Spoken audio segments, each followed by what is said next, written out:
Do you ever get the feeling that we're right back where we started? I don't have feelings. You know that. Oh, I'm well aware. Hello, and welcome to the Nerdy Photographer Podcast. For those of you who haven't listened to the podcast before, I'm your host, Casey Fatchett. In addition to sharing informative and entertaining photography and business-related content, I also go on adventures with the crew of the Starship Fibonacci. Right now, we appear to be in some sort of interstellar convention center or trade show or something like that. Maybe that robot concierge over there knows where we are. Hello, and welcome to the Intergalactic Travelers Society's Universal Conference and Kickoff Show. When you're looking for the finest equipment for traveling throughout the cosmos, just remember, it sucks. Wow, they really need to work on that acronym. Yeah, I definitely feel like we've been here before.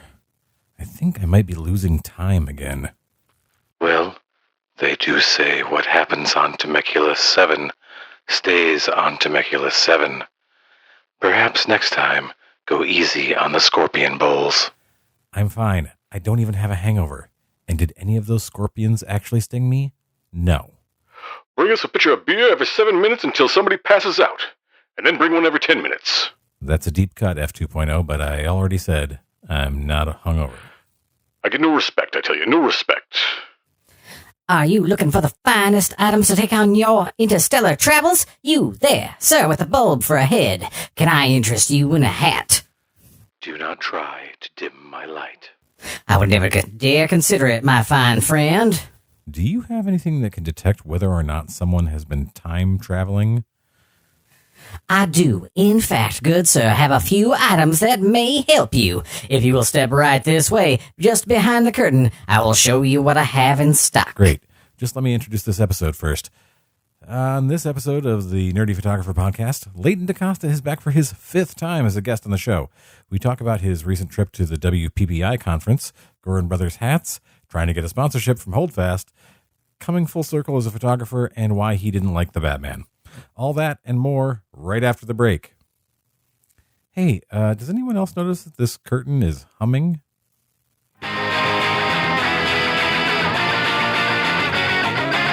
Hey there. Do you photograph people, families, couples, weddings?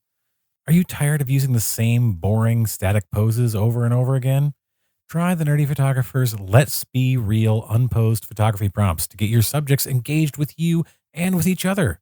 I developed these over 20 years and thousands of photo shoots. These prompts will help you capture dynamic, natural photos of your clients. And right now, you can save 25% on any of our prompt backs with the code POD25P. That's all uppercase, POD 25P. Stop posing and start prompting.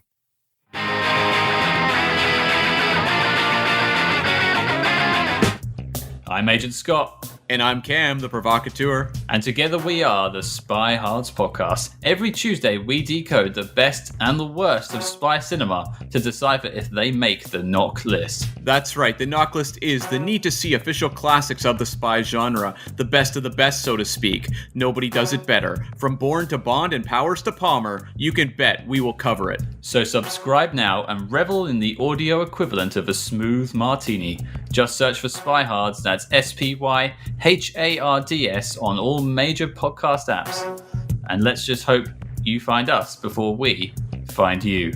I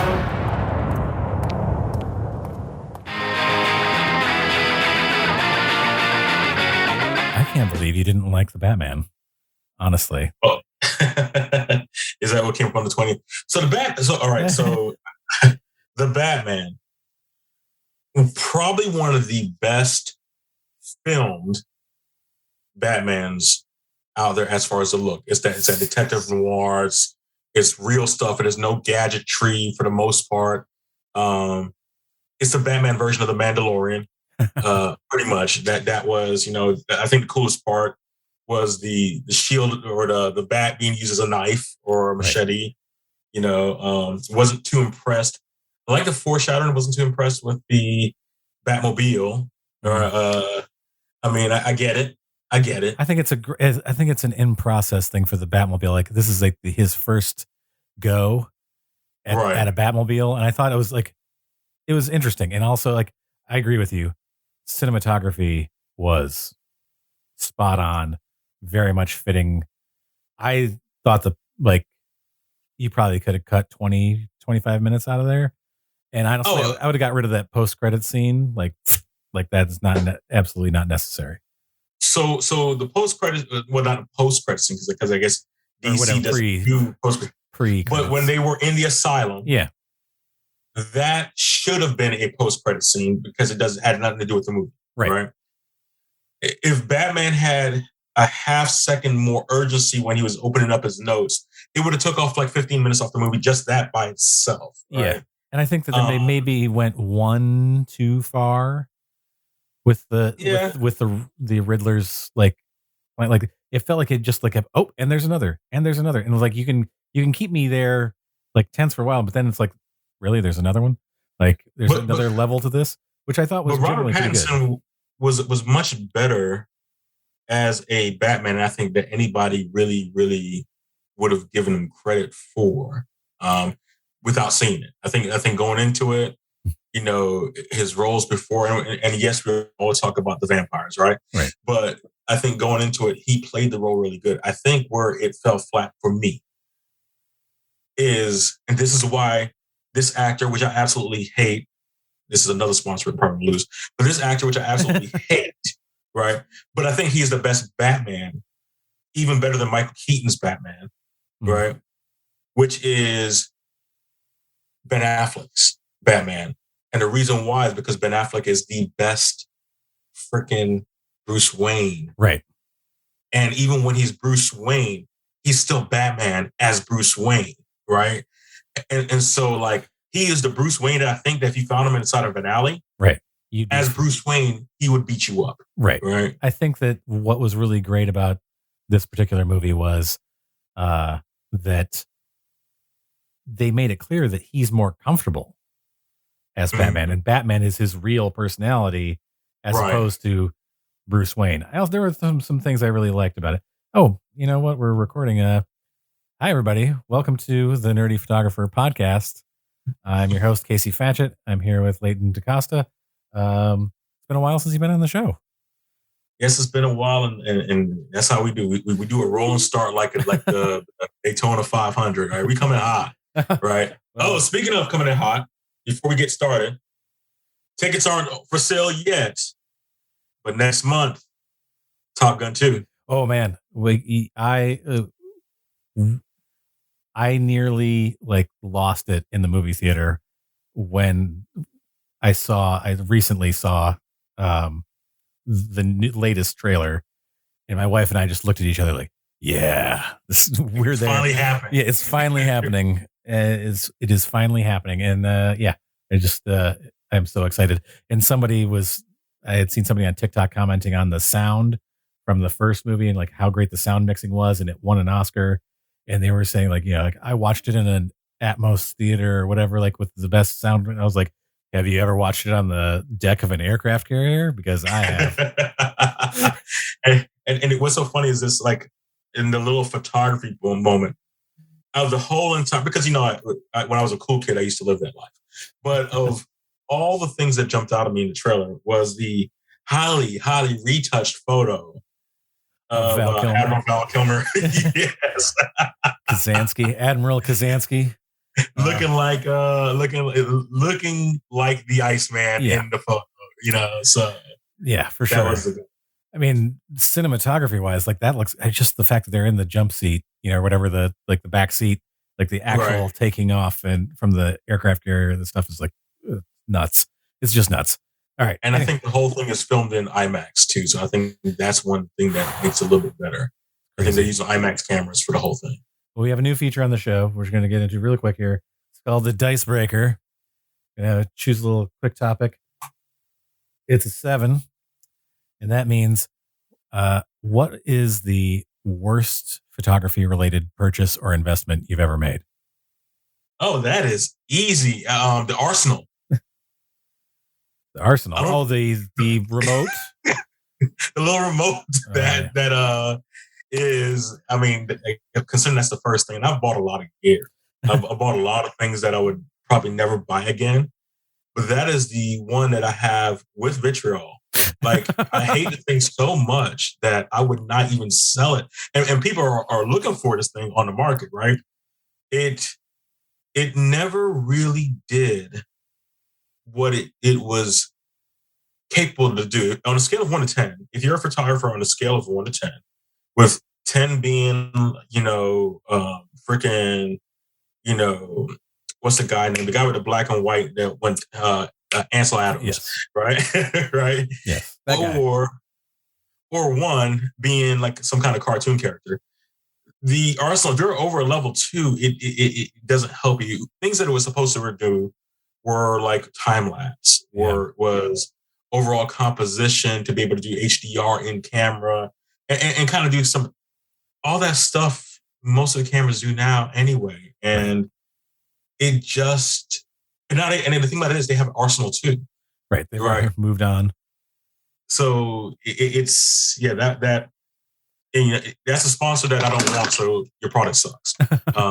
I many years ago, I still have it, and I liked it as a Cam Ranger, which worked very well. No, it's like a little plug-in.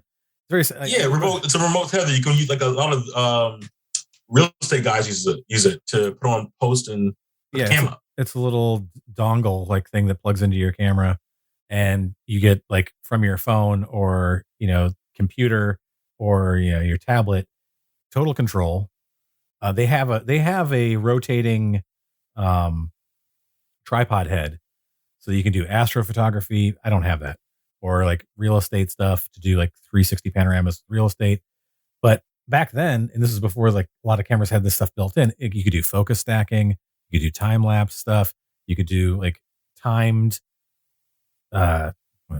bursts, and obviously change all your settings, but also it was for like before you had the ability to we had cameras that had Wi-Fi connection. You get a live view, and you're watching your stuff. You could like record if your camera does video. You can record video of yourself. I was like, okay, this is how I can do self portraits and video and stuff for like materials without a camera that.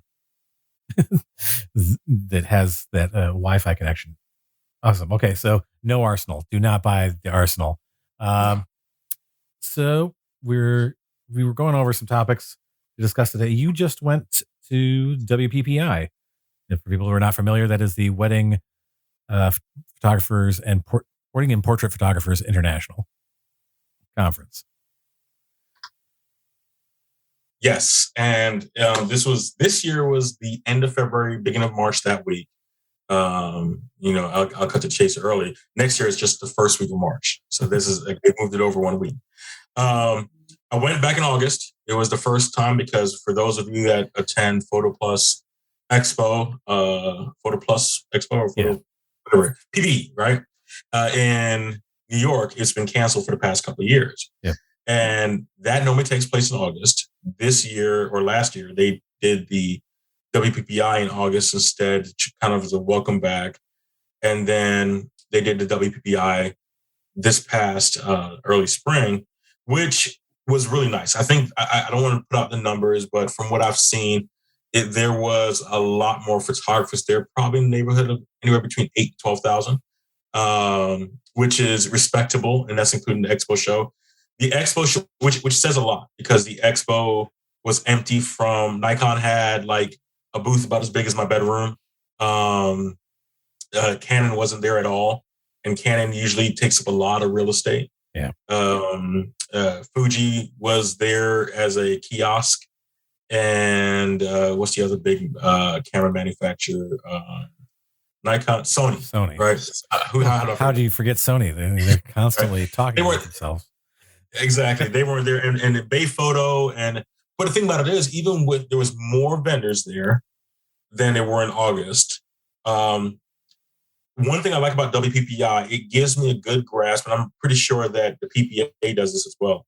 It gives me a good grasp on where the industry is going, right. and how, not just with the print competition. The print competition this year was amazing. It is probably one of the best print competitions that I've seen, and I regret not entering this year. they have made it easier for photographers to join in because now Graphic Studio is their print partner. I think that's some drug deal between Jerry G and Graphic, but you can now send your images direct to Graphic. And they'll print them out. And they'll not only print them, but they'll ship them and put them over there to Vegas. So that all you got to do is just enter, buy your money, send it to Graphic, and it's done. Right? Yeah, it used to be such a hassle to like, it's got to be on like this type of like backing, and you got to make sure that it gets here. It's like, just having some sort of centralized like distribution. Yeah, you can still do it your own way. And like the Uline boxes are expensive. Like for whatever reason, I guess Uline knows that only photographers use these types of boxes or whatever. So they charge like, $180 for a box to hold 3 pictures because like photographers will buy anything. Yes. So good speakers. I wish it went back to the format that it was a few years ago when the last year that they were at the MGM, where you can buy your entire week for like $500 or whatever it is as an upgrade, right? And then go take a couple master classes and stuff like that. And they were sold up. Had a lot more. Like you could just pay like one flat fee and get it wasn't everything, but it was enough things like to keep you really busy for the week. This is more a la carte. Business wise, it makes sense. But I think that you lose your senior photographers. Yeah, I think that maybe they're still like you were saying with as far as Canon and Nikon not being like totally present there. I think we're kind of waiting to see how things are going to play out. And maybe now that they saw, like you said, you had a lot of photographers, 8,000 to 12,000 people showing up. They know that there's going to be people there. They maybe didn't want to like invest a bunch of money and be like, well, what's going to happen? Like nobody shows up. Then we've wasted a bunch of money. So hopefully, things turn around now. Like they see that the interest is there to put more of an investment into it, and hopefully changing the payment for access to programs back to that, like more of having a comprehensive package that you can get to get more stuff out of the week. It's supposed to like, I'm just going to get each individual thing.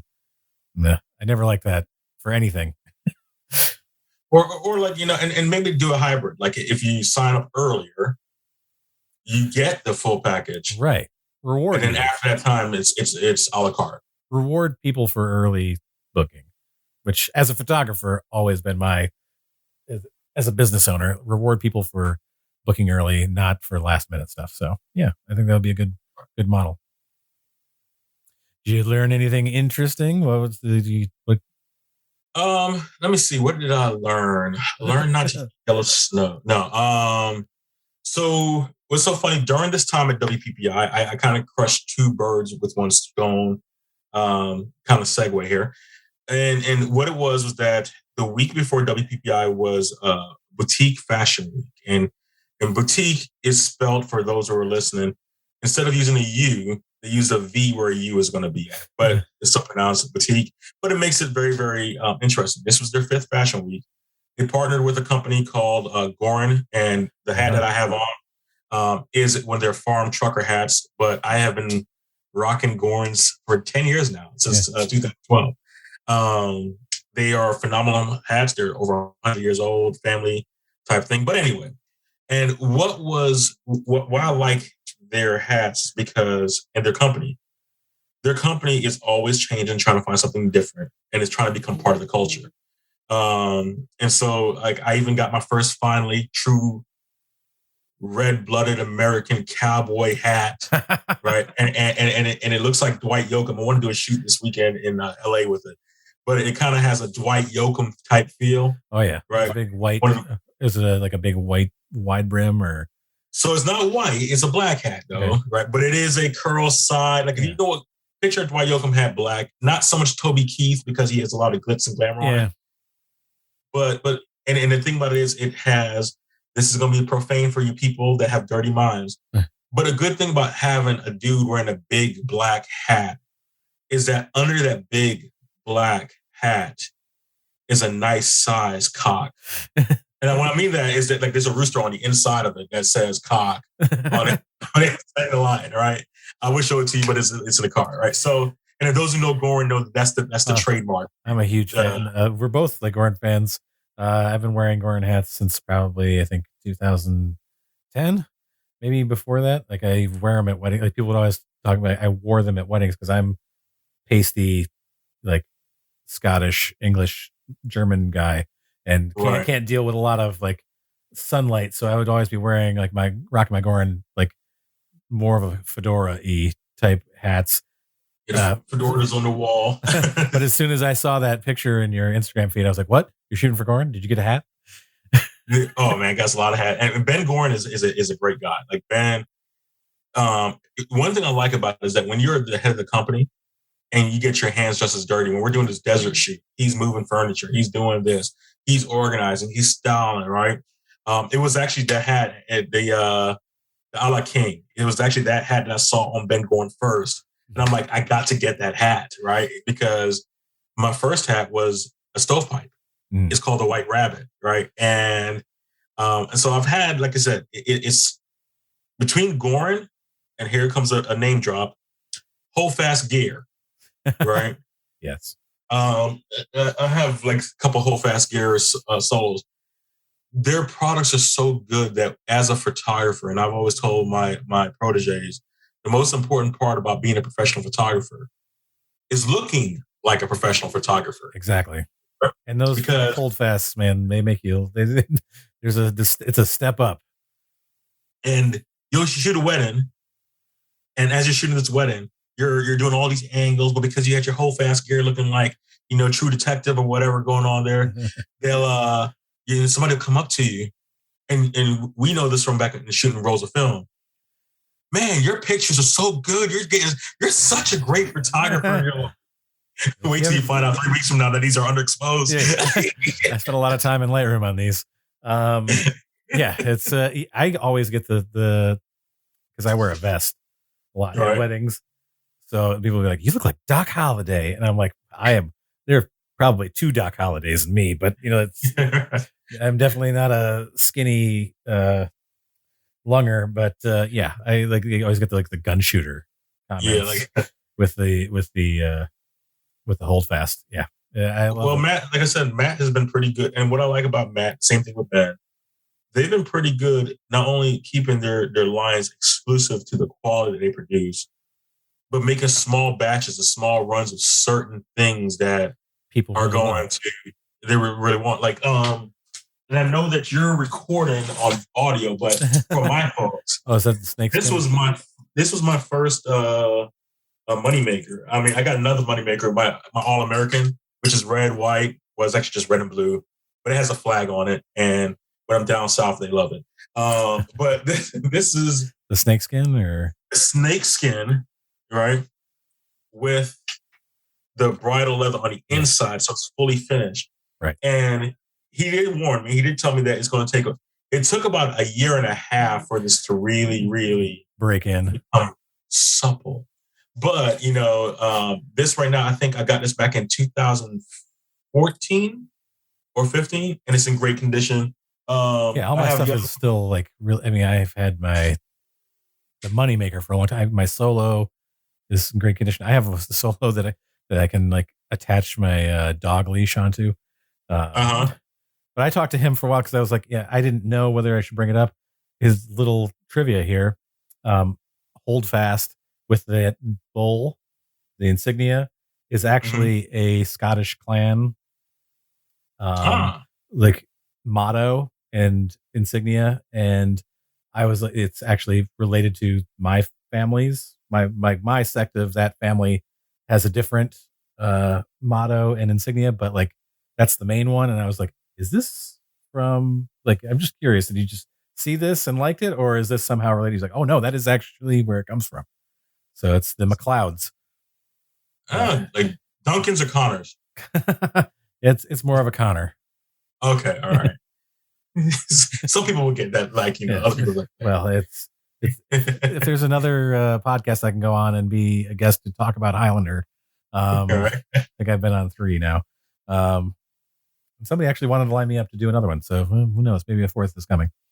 like I said, if Gorn wasn't stealing all my money, Matt probably would, because he I saw Kenny Kim. I think that's his name, Kenny Kim. Yes. Photographer out of Chicago. He had one of the stormtroopers on, right? And the stormtrooper is awesome, right? And then Kaneo out of DC, he has a couple of them, right? So it's like these. I want him to make me one though, if Matt's listening. I've been asking him for some years, so I know this. I need a black, yellow, or gold, and green solo moneymaker. I'll even do a duel with the bolts, right? Like a Jamaican moneymaker, right? And you can put some bolts on it, like Hussein, right? Maybe a couple of little palm trees, and then a Rasta or a lion. A lion would be great, because then that is the whole Rasta type thing. And I'll have to tag Matt in the social media, so hopefully he'll listen and he'll be getting that. So that's it, right? That's my. But your product placement, there we go, product placement. So, if Matt wants to sponsor the podcast, he's more than welcome. But so got a chance to do their fashion week. Was amazing, because I forgot how much I enjoyed not just doing, because I did LA Fashion Week last year, as I was testing out the GFX to see how it would work with a little bit more fast moving, even using smaller files. I did this backstage, and I forgot how much I missed talking to the designers, talking to the makeup artists, the models, and everybody backstage, and the hustle and bustle and the hurry and wait. It's a different kind of vibe compared to doing a wedding. Yeah, right? It's a lot of creative people doing their thing in a very small area, and you can there's so many stories. And I used to shoot, well, sometimes still shoot fashion shows, and there was always like kind of even the behind the scenes, like waiting to, I would do behind the scenes stuff, and not shooting out front, like getting like the backstage shots of like the models just like waiting.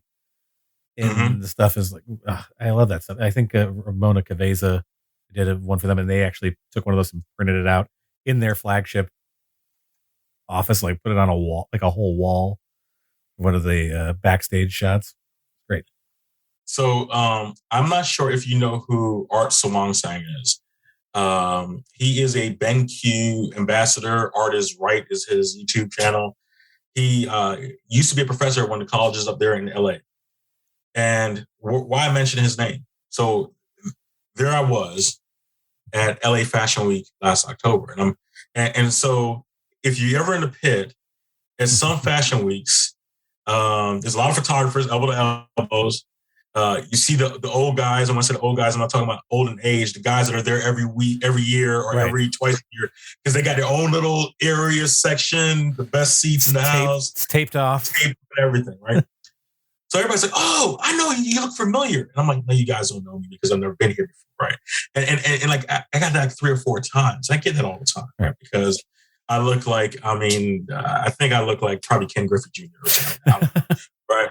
And so, guy comes up to me, young guy, right? Good looking young guy, like a short Antonio Banderas type guy, right? And he's like, "I know you." Right? I'm like, he's like, "No, I know you from college." And I'm like, "Whoa, right?" I'm not that kind of sugar daddy. No. He's like, "I know you from college." He's like, "You spoke to my class." And as soon as he said that, I was like, "This is last year now." I was like, "You mean 2015 in Vegas?" He's like, "Yes, you remember." And I'm like, "No, I don't remember you, but I remember speaking to a class." And the guy's name's Pablo, Images by Pablo on Instagram. He was one of Art's students in 2015. He is now doing a lot of sports photography for the Clippers, for the LA Galaxy, I guess, or whatever their MLS team is. Doing a lot of Galaxy, yeah. Right, and he's shooting weddings and stuff like that. And my joke to him is like, after telling you all of this, I think it's Cabrera is his name, Pablo Cabrera. It's like, after telling you all of this, you still decided to do photography, right? Like, obviously, I didn't do a good enough job. But guy is an amazing guy. It was a great guy. And it was amazing seeing somebody from, 7 years ago, right? That you don't realize who you talk to, or as photographers, how you impact them. we take pictures all the time. And as wedding photographers, like one of the things I used to love about wedding photography was that, this is going to sound morbid, but like when 5, 10, 15, 20, like 15 years, I'm not that old, but 15 years when somebody comes and say, hey, my grandma died, my mom died, this person died. And the last really good shot that we have of them It's from the wedding. is from the wedding. Do you have a picture we can use for the funeral? I mean, as someone who recently lost my parents, I've been going through my wedding photos, but also like I get that all the time. And sometimes sooner than you think. Like I had one from last year who contacted me, and like the bride's dad had like suddenly passed away, and she was like, Mhm. these photos from the wedding are like the best photos we have of him ever, but are also Right. he's having so much fun. He looks the best. Right. He's just like, you can tell like these are very natural. And like that means like for me as a wedding photographer, that's like I feel like it's one of my most important jobs is documenting that stuff. And you don't realize how important it is until the first time when somebody hits you with how important it is, right?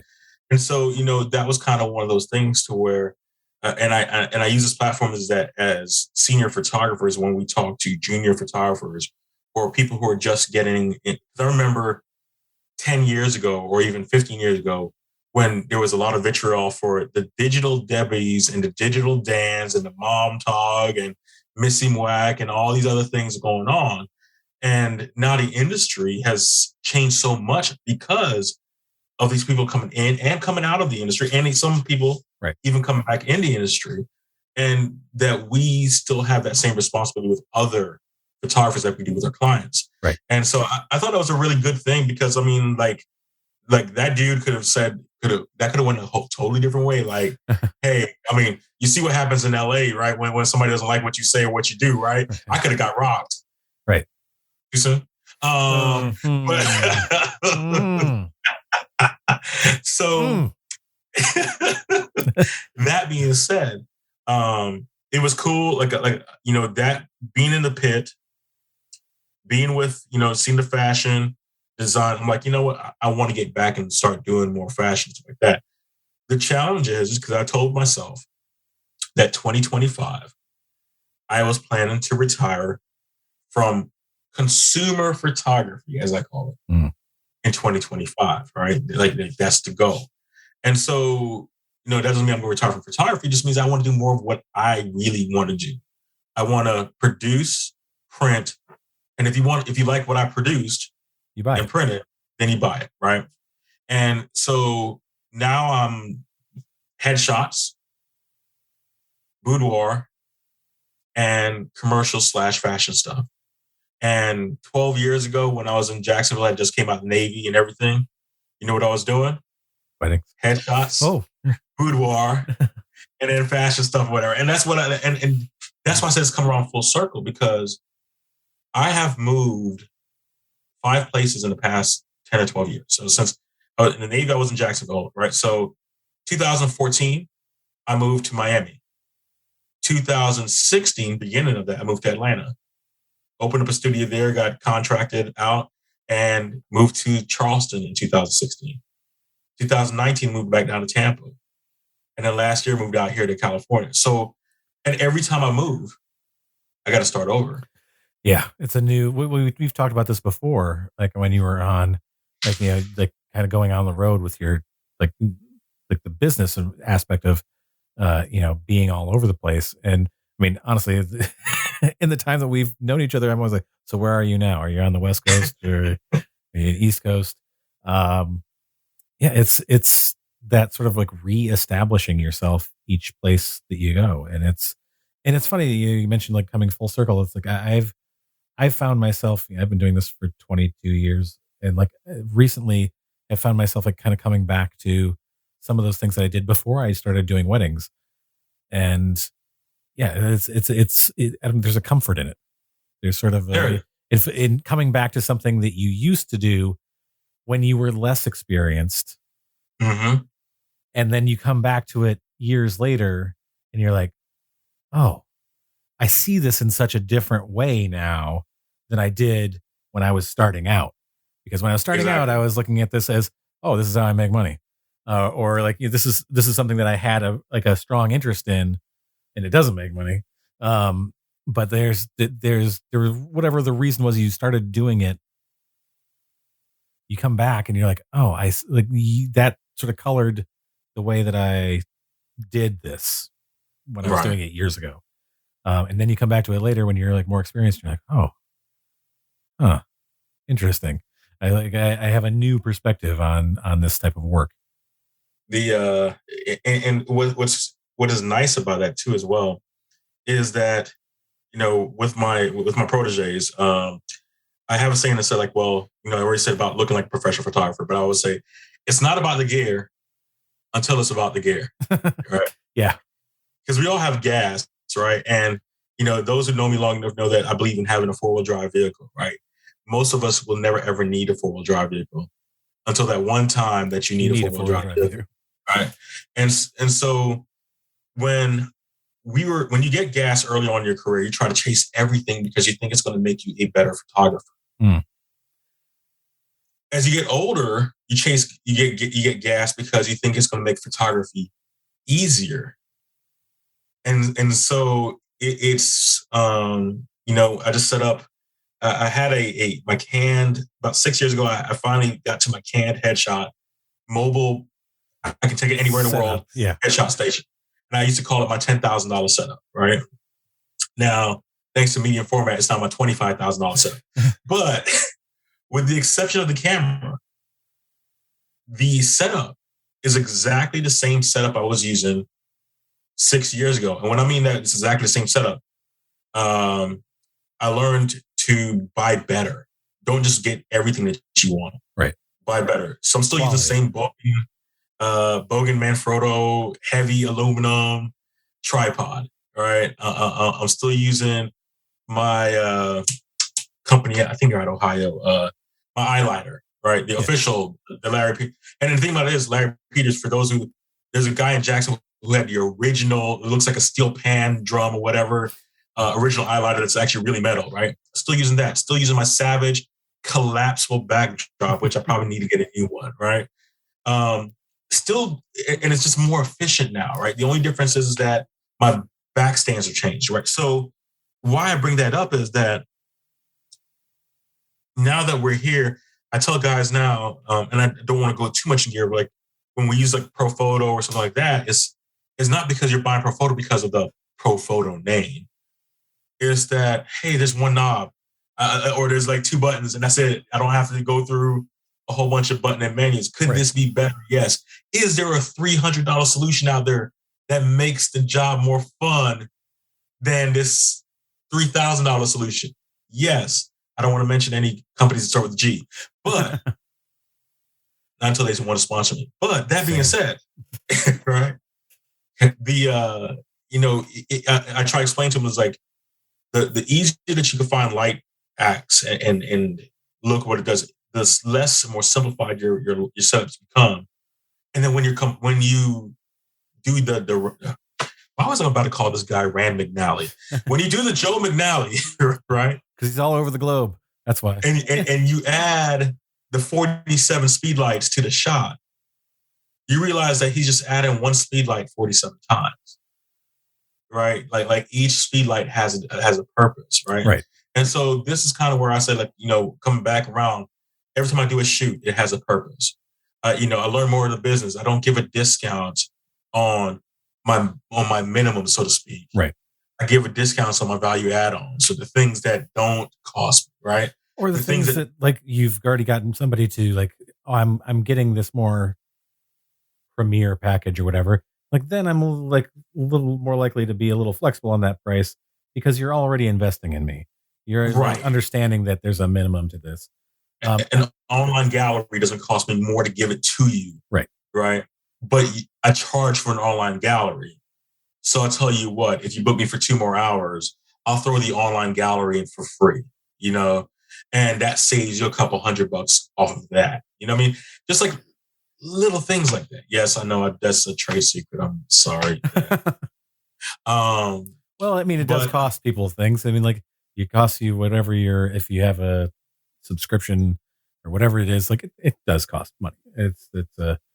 But I think that something that you mentioned about like, the gear is not going to make you a better photographer.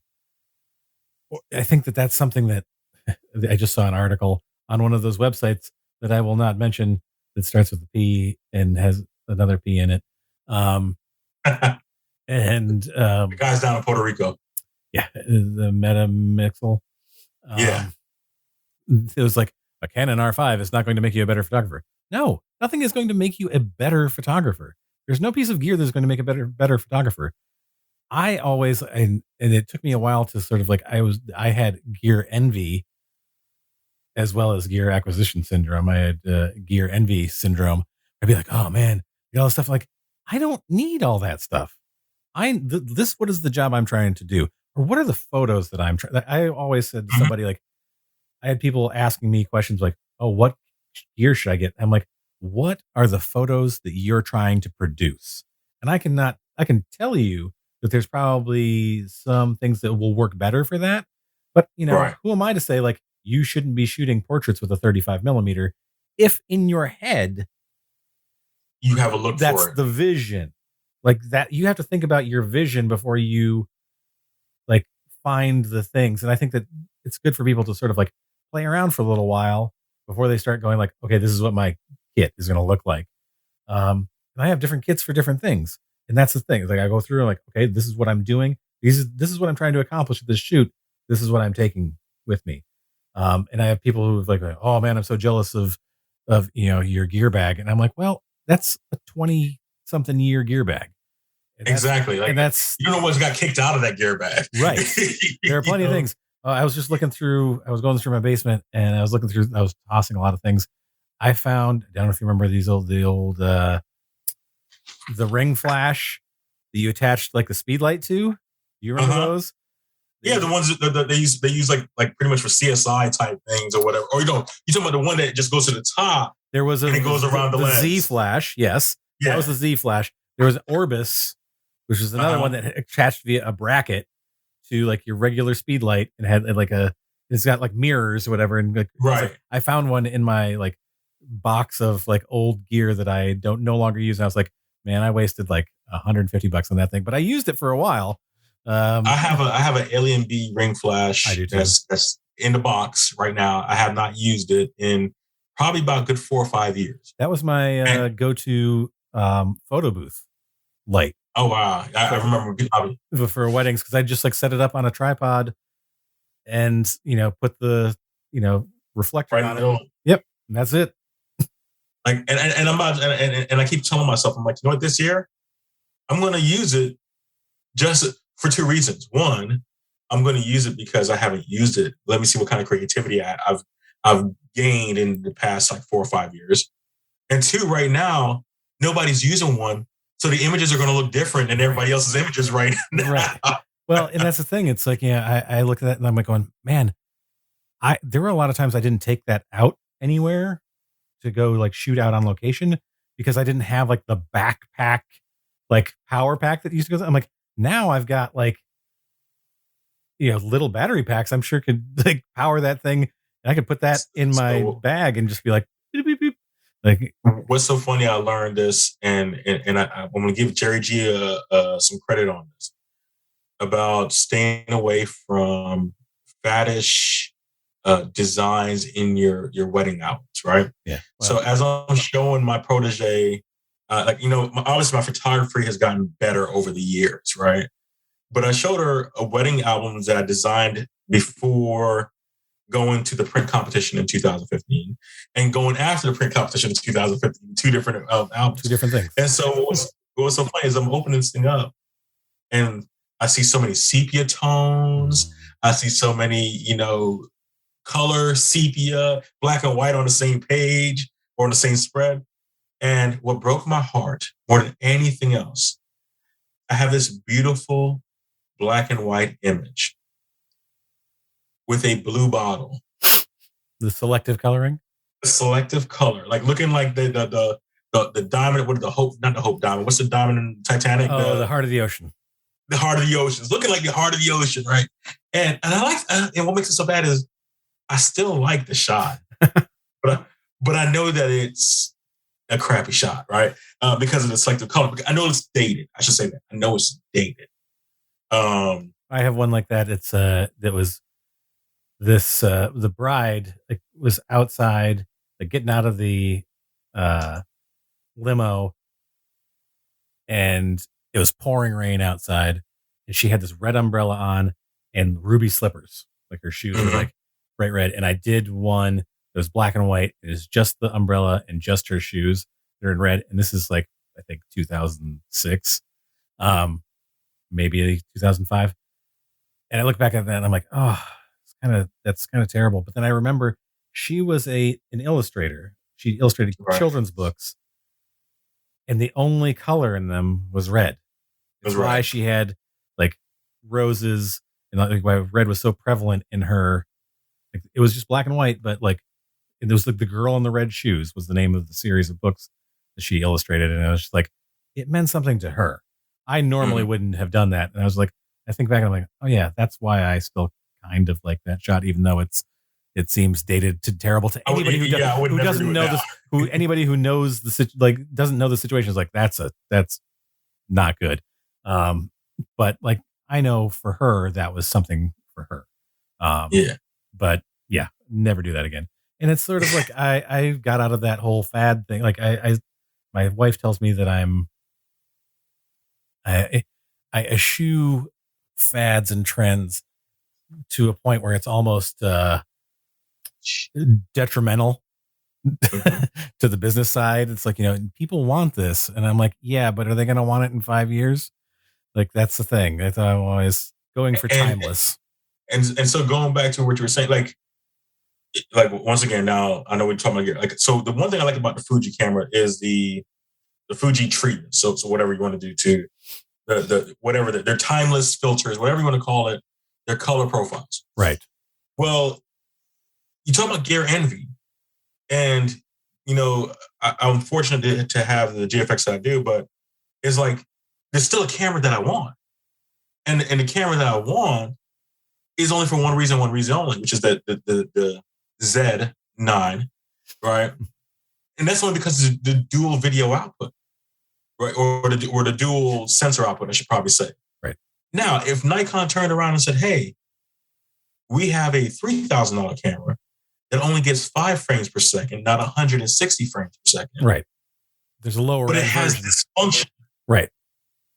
It's the functionality. I'll get that. It's the functionality. Right. I think that's the thing that, like I was saying before, like I think that's the thing that a lot of younger photographers or people like who are in the early stages of their career as a photographer tend to forget about is that there's, like what is the functionality? And it's something that Rob Hall always says to me, is it done with intention? Right. Is it done with intention, or are you just trying to like do the thing because you think like that whole trend? And I think has it stopped the blurry photos, the out of focus photos there was this whole trend like within the last couple of years where there's a lot of like out of focus stuff. I have some photos in my portfolio that are not perfectly sharp and crisp. There's some motion blur, or there's something going on, and something that's like slightly out of focus, whatever. And for me, that is because emotionally there's value to that photo, or it was something I did on purpose. But you see a lot of these photos. I think it was because like people were like, "Oh, I'm going to set this to aperture priority," and not thinking about the shutter, and you get these like totally out of focus, like blurry pictures because. And see, for me, it's like for me it was because, and this is the reason why you get a good second shooter. Was because I was usually on my third Red Bull, right? And when you go low and you're trying to drag a shutter, and it's like, oh my gosh, that man's Jiffy Pop. So and they're like, oh man, these look so nice. I'm like, thank God it's flash, to stop that motion.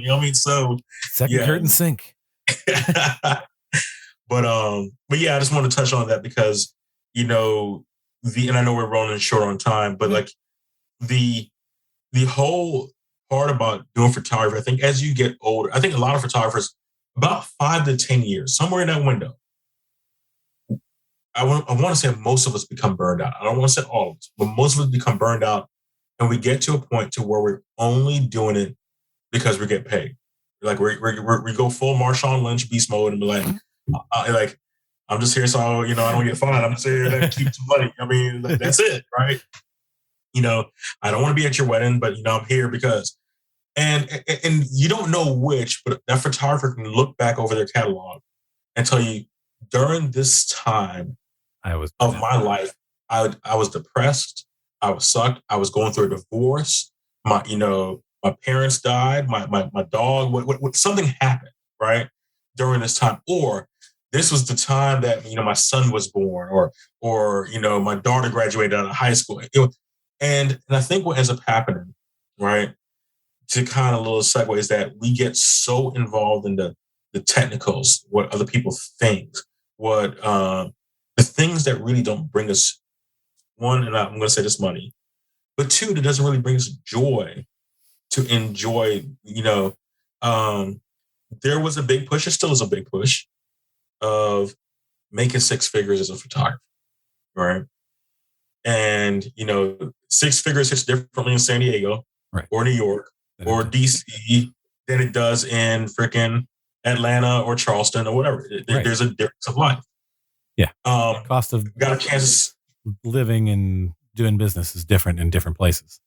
Right. I got a chance to speak to Lindsay Adler a few years back when she talked to ASMP, and she talked about like her a little bit, how she balances her life and, and everything. But she does a lot of teaching now too, as well, along with her own personal shoots. That kind of gives her a little bit of balance. Right. For me though, most people that know me know that I do government contracting. I do, so I get money on one side, I get money on the other, because at the end of the day, Wells Fargo doesn't care where it comes from. They just want my money, right? And so, as long as you're paying the bills, as long as you're paying the bills. So for me, that's a big thing to know that, hey, you may have a 9 to 5, and my boss on my 9 to 5, he didn't like my answer when so we had a big boss come from DC out here to San Diego, and he's like, "Oh, so you do photography on the side?" I'm like, "No. I do this on the side." This is my side job. And he's like, and he was perplexed. I was like, because either the day after I quit or the day after you fire me, guess what I'm going to be doing? This. Right. And changed his whole mindset to the whole thing, because my mindset was always there. Even when I was in the military, I was like, hey, this is on the side, right? This is what my livelihood is, my career, right? My lifelong thing. And what ends up happening now is that we learn over time. And for a lot of us photographers, we got into photography because it was a passion, or because it was a hobby. Or like me, I got into photography because I joined the yearbook and newspaper business staff in high school, and all the pretty girls were in the yearbook. And so I'm like, hey, I'm going to get involved. Right? I'm going to get involved. You know what I mean? For whatever the reason, but it was fun. And so now come back to 2022 to say, okay, you're shooting 30 times. Let's say you do 30 weddings a year or 40 weddings a year. You haven't chose to outsource because you don't want to give that control up. So you're editing, you're working 40 hours to 60 hours a week on photos. You're in front of the clients every week. You're marketing. And then you're getting your feathers ruffled on Facebook by other people, right? And then you're mad because you don't have time to TikTok, right? Or you're like me, you're like, you know what? I got 30 minutes to be on Facebook, but I don't got 30 minutes to go to the gym, because I could be on Facebook while I'm on the toilet. That's the big difference. Yes. But, right? But you need something to kind of bring yourself back down, right? Some me time. And especially when we get into the point to where we monetize every hobby that we do. That's where we are. It's the side hustle like mentality. Right. And I think it's interesting that you bring that up. It's like, I have probably been burned out 2-3 times in my career for different reasons. Not necessarily burned out like all of the times, but there were probably 2 times that I felt like, oh man, am I going to keep doing this? But I found that there were things that I could do. Like you were saying, like, you're doing things that don't bring you joy. I love the actual day of the wedding. It's love it. That is so much fun for me. And most of the time, like, obviously there are times when it's not been great, but like for the most part, that part of it I enjoy. And, it's finding the other things that really make me happy and doing things, even photography related, that I don't have to be, need to get paid for this. Exactly. Or it's the other things that I do with my life that I don't have to get paid for. I ain't getting paid for this. But I enjoy talking to other photographers. You enjoy it. Yes. I love talking to other photographers, and I love like helping people out and like giving people pointers and like things like that, but it's because I enjoy that. That's what brings me joy. And also hiking with my dog. Like I've made that since the pandemic, like going on a hike, I go like 3-4 times a week. And it's just like, it helped me stay sane during the pandemic. And it's also just something like I get out of my head. I don't like check my phone. I'm not listening to music. I'm not doing anything. I'm just like in that moment, enjoying myself. I think that's important. It's funny you say that because now I'm into pizza. Like I was saying, making pizzas. And that's a delicious thing to bring you joy. You're right. And everybody loves pizza. If I can make a taco pizza, I mean, like, and I'm not talking about like a taco toppings on pizza. I'm talking about like a chalupa, but it's really a pizza, that type thing on. That is something I'm beat on. But I like experimenting. Pizza is so much like I'm a baker. I love baking. I love making cheesecakes. I just don't have the time for a lot of things. But the process of making a pizza, right? My birthday's coming up, and I love cheesecake, so just keep. Of how you ferment, I use a poolish now when I'm building it out. Not just going straight. So there is a time process that goes into it. I'm experimenting right now with different types of beer and alcohol in my doughs, right? Nice. To see how the yeast go on. Right now, I have a milk stout porter that is doing it, and it smells good. Which one? But are you making yourself? It's Dragon Milk. Holland, New Holland. Oh, that's the best. Oh my God. Right.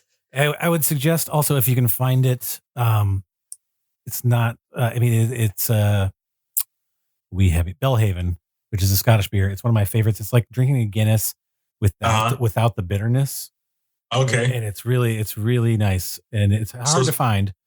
But yeah, it's funny that you say that because there's a Jamaican one called Dragon Stout. So like, why I started cooking with cast iron skillet because I want to start camping, and so that if anything I can make in a cast iron skillet, I can make when I go camping, right? So why I started experimenting with beer is because flour is cheap, and I use all-purpose for the most part, all-purpose flour. Even though this one has a mix of all-purpose and 00, but I use all-purpose flour, right? Is because when I go on vacations, right, and I take trips, it's something that I can make almost anywhere in the world because the beer is usually safer to drink than the water, right? Yep. So the fermentation process. I tried Red Stripe. I want to get some Dragon Stout, which is very sweet compared to a Guinness. Guinness for me is one of the most bitter ones. I'm not a Guinness fan. This Belhaven, the Belhaven Wee Heavy, it's not technically a stout. It's like almost a stout, and it has a little bit of sweetness to it. It's not overpoweringly sweet. It's kind of like an aftertaste of sweetness, but it's super, super tasty. It's one of my favorite beers. And if it doesn't have the 119 and a half second pour that is required of Guinness, right? Like not 120, 119 and a half seconds of Guinness, right? Then the Guinness doesn't taste like how it's supposed to taste, right? So, but like I do these things down, and I, especially for, and I'm not just trying to single women out, but especially for male photographers. Male photographers do not have the same exact emotional mental health network that a lot of women photographers, and I know a lot of male photographers who annually, Zach has talked about it several times about going through depression annually, like after the wedding season is over, that lull, depression is a real thing. A lot of male photographers go through a lot. They stress out and they don't have the same level of support amongst each other. And I always just use this to say like, hey, if you need to go see a therapist, if you need to go see mental health, if you can't, find something outside of what you have to do your day to day. The other thing, which is going back to real quick, I've started doing golf. Right, I haven't played golf in 15 years. Well, I was gonna say, you said, "Oh, maybe you thought I was Ken Griffey Jr." I was gonna say Carl Weathers. Carl Weathers, right? I've gotten that before. Actually, I have gotten that, right? But with golf, and what's so funny is that Chip Dizzard, he was at WPPI, and he like, hey, anybody want to go and go play some golf? So I went out and go play golf. I hadn't played since freaking Dubai in 2023 or 2003. And I was like, man, I missed this game. I don't know why I stopped playing it. So went out, bought me some golf bags and stuff like that. Put my logo on there, so it is a business expense, right? No, but what's so funny about it is Gino, which is one of my proteges in South Carolina, Gino Porter. He has been playing golf for a while because at his 9 to 5, it kind of helps, right? And so now I'm trying to convince my wife to allow me once a month or once every other month to be able to take just a golf trip, like a mental health break. Hop on a $80 flight somewhere. It doesn't matter where. Because almost everywhere has golf courses. And go for a weekend. Saturday, go play 1 or 2 rounds. Hang out with, 1 or 2 other photographers. And just chill. Come back on Sunday and then enjoy the weekend, especially when you're not doing wedding photography. You can do that on a Saturday.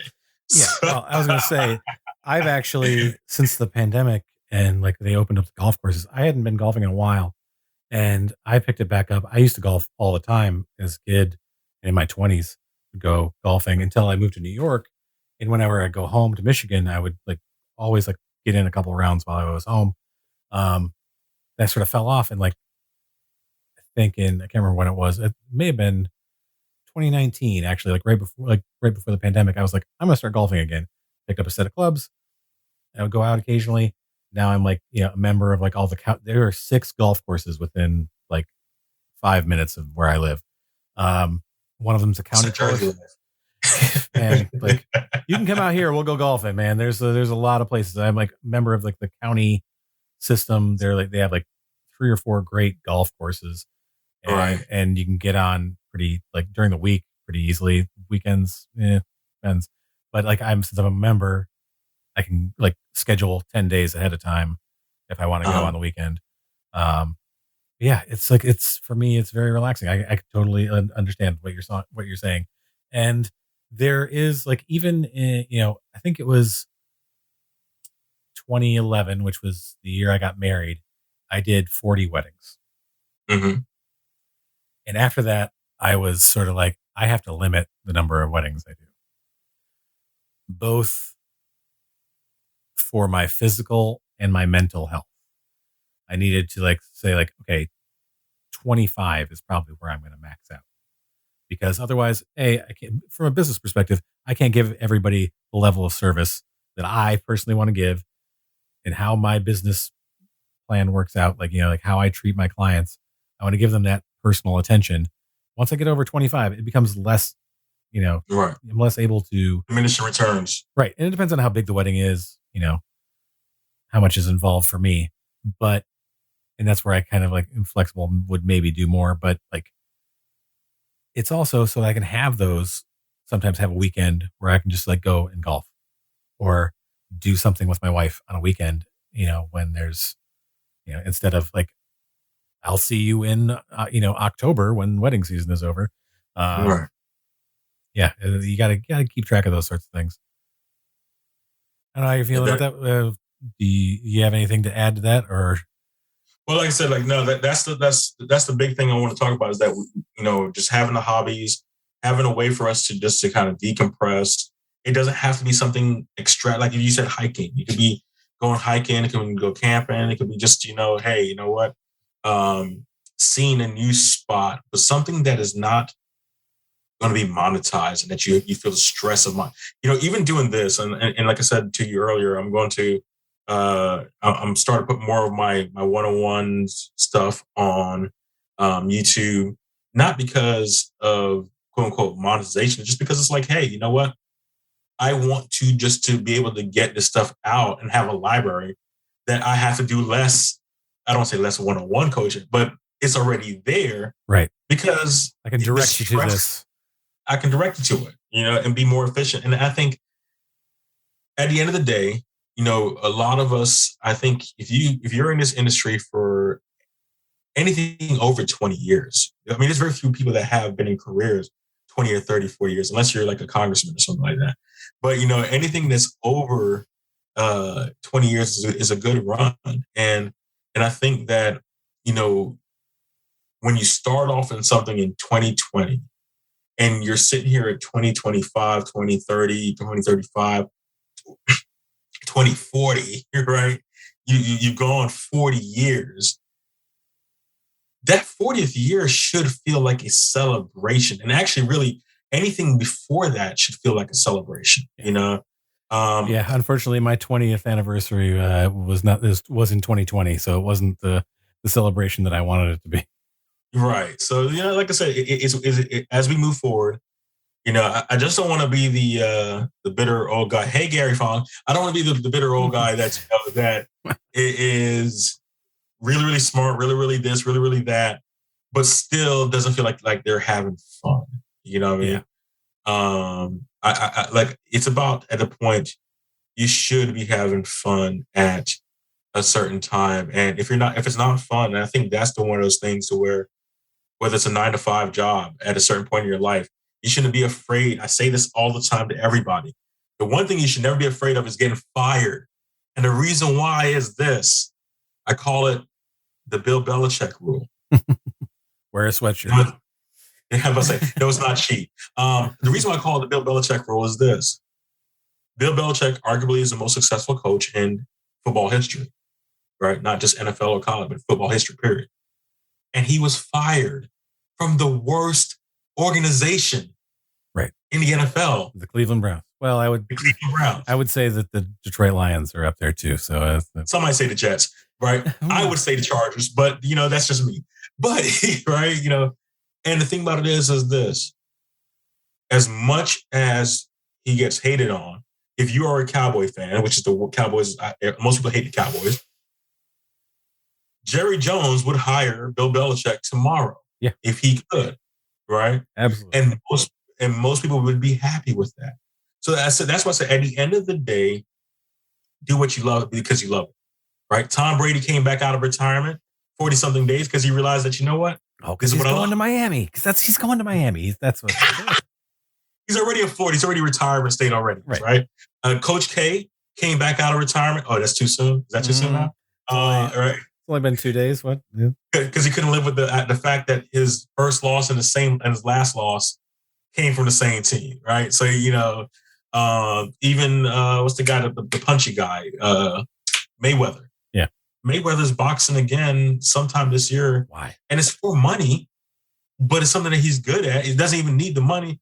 It just keeps him relevant because it's not a title that counts, right? Yeah. So my protege now, and I'm gonna leave with this. My protege now. Right. Awesome, amazing young lady.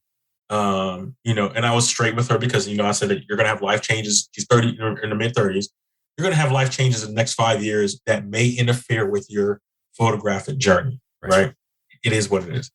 But like I told her, I said, how you do that, if you know this at this point, you mitigate for that. I told her, I said, like, if it was me, so this is good, bad advice for you people that's watching and listening. So photographers in general say, do not practice on clients, right? So if it's your first wedding, do not charge for your first wedding. I don't believe in doing that, right? I believe in the streetwalker mentality that every time you're out, it's not practice. You're actually doing a job. I told her, hire a second photographer who is a primary photographer. Right. And pay them accordingly, right? Because be your own second photographer. And I told her, I said, if you're your own second photographer from day one, it's a lot more fun than worrying about everything else. Because you're catching all the good shots. You're actually catching all the money shots. Right. Right. You're catching the pressure is off. The pressure's off. And you can always fire that first photographer if it doesn't meet up. Right. So and this way that you can scale. I think that's the hardest thing for us photographers to do is to be able to learn how to scale and how for us to learn how to make money when we're sleeping. Scale to success. Like I always tell, one of my things I always tell people when they ask me for, like, when I'm giving business advice, whatever, scalability of your work, your business is one of the most important factors, because I've seen, not only like firsthand, but like secondhand, I've seen people go from, again, it's a wedding photographer. He went from like shooting 10 weddings a year to shooting 60 because he got some like big write up in a bunch of magazines or whatever. He's like, oh, I'm doing 60 to 70 weddings a year now, and I'm traveling all over the country. You know, in the year before, he was doing 10 weddings. It's like, this is going to end badly. And it did. Like, I heard tons of horror stories, and he was charging like, he went from charging, you know, like $2,000 when he was doing 10 a year to charging $6,000, $7,000, $8,000 when he's doing 70 a year. And he lost tons of people's photos. He would cancel on people at the last minute because he got another job that paid more. It was like that sort of thing. He was never able to scale. He didn't scale it up. And so, you know, I will ask this question though. I have this question to ask you, and it has to do more so along the lines of, what is Casey doing for the next year? For me, I'm doing, I'm trying to bring more of this stuff into my life. I started the Nerdy Photographer because it was sort of a way to, because I loved building things myself, love figuring things out, love showing other people how to do stuff, like, and talking to people. So I want to find a way, like, I feel like I sort of fell towards that money making mentality. Like, I got to do things to get attention. And I'm like, no, this is not necessarily about getting attention. This is about doing the things that I enjoy doing. And I think that it'll probably get more attention if I like just the joy that I have for it in the long run. But from a business perspective, it's more about focusing on like quality as opposed to the quantity of things. I think that the sparseness of the pandemic kind of pushed me back towards that. I got to get more. I got to get more stuff. I got to get more jobs. And then like I've recently been coming around to the fact of like, no, it's not about that. It's not about that. Because I think I was looking at it in last year, while not a banner year for me, and the number of weddings, the money I brought in was actually on the level of pre-pandemic. That's good. Because I was hitting the right things. Right. I was focused on the right stuff, and I was getting the right jobs. And I sort of like took a moment and went, oh, yeah, that's where I need to be aiming. And then I also get more time to, you know, do the things like going golfing. When you, like I said, when you get a chance, be sure to come on down here. It's like, I've liked Southern California. Southern California has been pretty good. You know, the one thing everybody will tell you, it is expensive. We're going through a heat wave this week, 90 degrees, 95 degrees this week. We've not been going through a heat wave. It's been like 50 degrees and raining all week. Right, so there's no rain. Like, I mean, it's supposed to rain this year. I was telling my wife, I'm worried this year because we had some good rains, but not a lot of rain. And so there's a lot of greenery that's out there right now, but with it getting this hot, this quick, right? It sets up for the wildfires out here. So. Yeah. I mean, I want to get out there. It's been a few years since I've been out to California. Really would like to get out there. I will come see you if I am out there. The other thing, if you come out here, you are ever find yourself out here, we're going golfing. I'll set it up.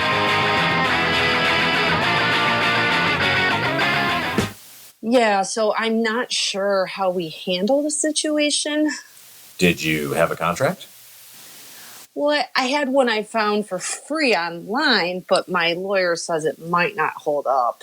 Next time, you should head over to nerdyphotographer.com. They've got a selection of contract templates for weddings, events, portrait sessions, and even for hiring second photographers and associate photographers, which would certainly have helped you in your current situation. Really? I will check that out. nerdyphotographer.com? Yep, nerdyphotographer.com. They've got all sorts of contracts and agreements that can help make sure to protect you and your clients. So what are you going to do? Well, we just have to wait and see what happens, I guess. So, no pants on? Oh, no, anything below the waist. Totally Porky Pig in it. Impressive. Not really. Yeah, it was pretty cold out. Ew. Yep.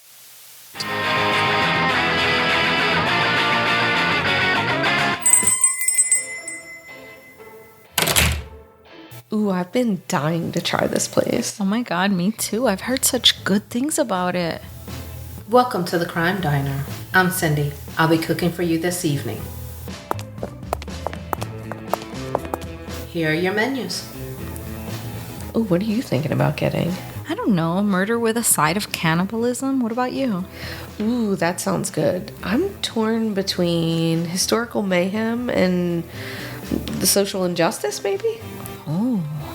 I just want to let you know that each episode comes with dinner, dessert, and a specialty drink chosen by yours truly. Wine Dine and Storytime has had a makeover, and we invite you to slide into the booth with us at the Crime Diner, where each week we will discuss a crime over dinner, drinks, and dessert. See you there!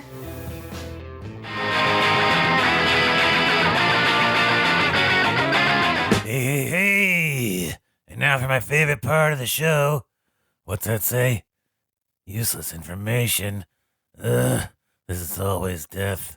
Pick this one out specifically for you. Did you know that the McDonald's drive-thru and in essence all drive-thrus are due to the military? No, I did not know that. The first McDonald's drive-thru was installed in a restaurant based in Sierra Vista, Arizona, located near the Fort Huachuca military installation. I'm guessing, hoping I'm pronouncing that correctly. Military rules forbade soldiers from wearing their military uniforms in public, and they weren't going to change into civilian clothes just to grab a burger and run back to the base. So the restaurant manager came up with the solution of cutting a hole in the wall and allowing military members to pick up their orders without getting out of their car. I did not know that. Yeah. That's weird, wild stuff. That's wild and wacky stuff. So while you're talking about the McDonald's, two things. One, when I was stationed as a cool kid at North Island, Naval Station North Island, back in like 2001, 2000, around there, it was one of the first test kitchens for the McDonald's McGriddle. Right? So we were getting 99-cent McGriddles like long before anybody even knew what a McGriddle was, which I think is one of the best sandwiches that McDonald's has probably introduced in the past 20, 25 years. But better than McDonald's trivia. Better than the McDonald's BLT. Or the McDLT. McDLT, Remember, yes. McDLT was that it was styrofoam. That's what killed it, right? It's the styrofoam. But did you know that it was a 21-year-old secretary that actually named the Big Mac? Really? Yes. Esther Blickstein. And she was the marketing guru, right? Or not marketing secretary. She was the secretary for the marketing gurus, right? When they were trying to come up with a name to combat the first name sandwich, which was the Whopper. Right. See, right. McDonald's has the Big Mac. McDowell's has the Big Mick. The Big Mick, exactly. Right. You know. So, but with that is like, and I learned that from an amazing docuseries, The Food That Built America. Yes. Which is a great docuseries. That's, if you're anybody that wants to go out there and watch that, the entire series of the blank that built America, the man who built America, those have been so good. And it shows you what, the competition is like, the things that we take for granted. We don't understand now all of the things that went into this stuff. Like to make these things that would just seem like normal, everyday stuff now. And I think that, I don't know, at least me, I was talking to my wife about this, but how I went from, VHS, landline, on the wall phone, and, all this other stuff into like CDs, DVDs, all, and like then to digital. Like I've been around for all that. And like kids who now are like, digital is just this is just how things are. Like streaming is the way that things always have been. Think about this. Who has the patent for the digital camera? Kodak Eastman. I think that they sent it to Kodak Eastman. Kodak Eastman has the patents. Like So they were making money for the longest time off of digital cameras that they didn't sell. But they doubled down on film. Right, which kind of hurt them a little bit. Now, what was funny is this: if they had came up with a digital preview for a film that was automatically read by their cameras, because you remember they used to have the APS, that started the APS, film document. If they had a digital preview that was automatically read, that way that you could see what you were going to shoot before you shot it. Yeah, but it was still going to be on a semi-non-destructible medium like film. Yep. Right? They would have been around long, and those cameras right now would be such a nostalgic piece right now. I'll give you a hint. Sometimes I shoot stuff digitally and then shoot it on film just to make sure that I got it set up. Of course. I mean, use my love Nikon for the longest. Right? I have an F100. Everybody asks me, like, why did you choose the F100? I said two things. It has the TTL on it. So when I'm shooting my pro photo, right, I can shoot them with whatever D800, D810 or whatever. I know what settings I'm at. Right. Because the settings I'm at are matching what it was on the camera. Right. And I know that as soon as I put the light on there, boom, it's perfect. Right? The light setup is good. They need to know what the settings worked. It's such a great photographer. Oh, man, I'm giving away the secrets. Leighton, thank you so much for being on. Where can people find you? And you mentioned coaching. If people want to find you to do coaching or just find you in general, where can they do that? And there will be links to all the stuff. You can find me at LeightonD.com, LeightonD.com. If you're on the Twitter, right, that's what the thing we call it, the Twitter, it's at LeightonD.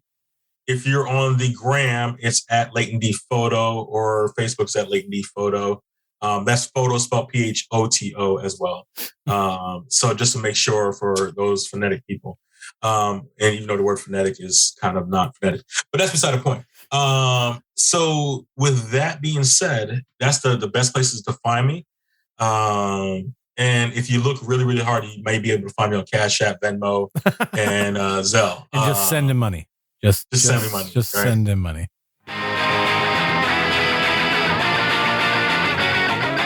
Hey, welcome back. I would like to thank Leighton DaCosta for coming back to the show. Be sure to check him out at LeightonD.com or LeightonD Photo on Instagram. If you enjoyed this episode of the show, please be sure to subscribe and leave us a review on Apple Podcasts or Podchaser or over on Good Pods. You can also follow us on Instagram, Twitter, and TikTok at The Nerdy Photo. That's at The Nerdy Photo. Well, right here, I have a genuine flux capacitor, only used, well, who can say how many times these things are used when it comes to time travel? What about this over here? It appears to be some sort of detector of some kind. You have a keen eye, my friend. That device can track the movement of gluons, muons, and mesons to determine whether time incursions have been made in the surrounding area, as well as determine the course of branching timelines, or lack thereof, from a certain point in space-time. Interesting. So if anyone were to modify space-time around us, this would be able to detect it? Absolutely. You would just have to. That's weird. Do you ever get the feeling that we're right back where we started? You know I don't have feelings. Yes, I am aware of that. Hey, what's this thing in my hand? And why are all the lights on it flashing? I guess that's a mystery for another time. Until then, dear listeners, stay safe and stay nerdy.